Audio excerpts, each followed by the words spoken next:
King Nebuchadnezzar made a gold statue 90 feet tall and 9 feet wide, and set it up on the plain of Dura in the province of Babylon. Then he sent messages to the princes, prefects, governors, advisors, counselors, judges, magistrates, and all the provincial officials to come in to the dedication of the statue that he had set up. When all these officials had arrived and were standing before the image King Nebuchadnezzar had set up, a herald shouted out, "People of all races and all nations and languages, listen to the king's command. When you hear the sound of the horn, flute, zither, lyre, harp, pipes, or other instruments, bow to the ground and worship King Nebuchadnezzar's gold statue. Anyone who refuses to obey will immediately be thrown into a blazing furnace." So at the sound of the musical instruments, all the people, whether their race or nation or language, bowed to the ground and worshipped the statue of King Nebuchadnezzar had set up. But some of the astrologers went to the king and informed on the Jews. They said to King Nebuchadnezzar, "Long live the king! You have issued a decree requiring that all the people bow down and worship the gold statue when they hear the sound of the musical instruments. That decree also states that those who refuse to obey must be thrown into a blazing furnace. But there are some Jews, Shadrach, Meshach, and Abednego, whom you have put in charge of the province of Babylon. They have defied your majesty and by refusing to serve your gods or worship your gold statue that you have set up." Then Nebuchadnezzar flew into a rage and ordered Shadrach, Meshach, and Abednego to be brought to him. When they were brought in, Nebuchadnezzar said to them, "Is it true, Shadrach, Meshach, and Abednego, that you refuse to serve my gods or worship the gold statue that I have set up? I will give you one more chance. If you bow down and worship the statue that I have made, when you hear the sound of the musical instruments, all will be well. But if you refuse, you will be thrown immediately into the blazing furnace. What God will be able to rescue you from my power then?"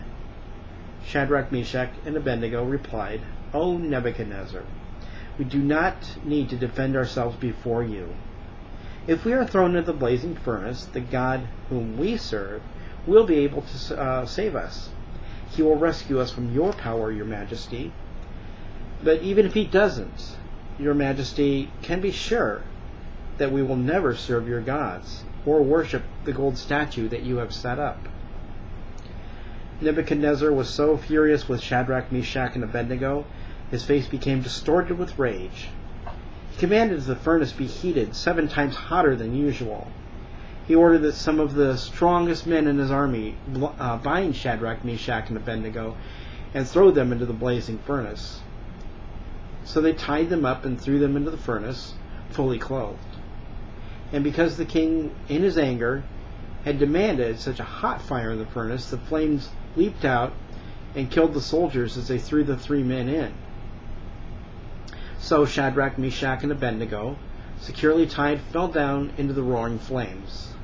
But suddenly, as he was watching, Nebuchadnezzar jumped up in his amazement and exclaimed to his advisors, "Didn't we tie up 3 men and throw them into the furnace?"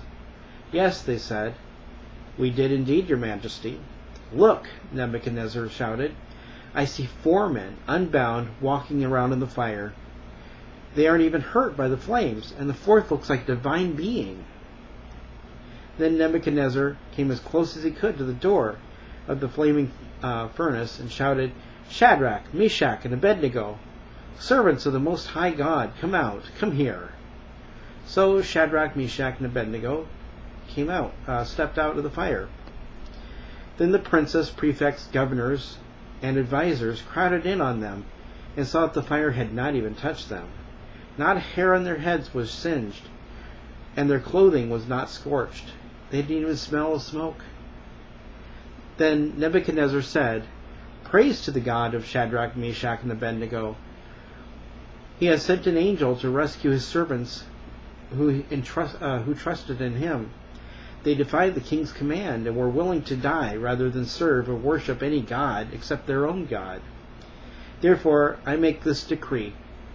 If any people, whether their race or nation or language, speak a word against the God of Shadrach, Meshach, and Abednego, they are torn limb from limb, and their houses will be crushed into heaps of rubble.